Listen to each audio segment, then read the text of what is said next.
আমি বারবার একটা কথা বলি যে কোনো মানুষকে ভালোবাসে না, কোনো মানুষকে সত্যিকার অর্থে ভালোবাসে না। শুধুমাত্র আপনার রব আল্লাহই আপনাকে ভালোবাসে। আপনি আজ হোক আর কাল হোক এটা বুঝতে পারবেন।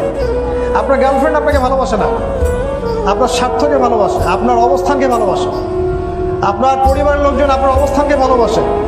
আপনি আজকে বড় একটা চাকরি পান, আপনার স্ট্যাটাস বেড়ে যাক, তারা আপনাকে তোলা তোলা করে বড় করবে।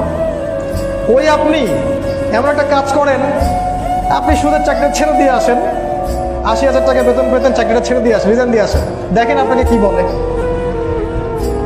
আপনি আল্লাহর জন্যে, ওরা বলছে আপনি দাঁড়িয়ে রাখবেন না, আপনি আল্লাহর জন্য দাঁড়িয়ে রাখেন, হারাম রিজিকটা ছাড়েন, হারাম অ্যাফেয়ার্সটা ছেড়ে দেন।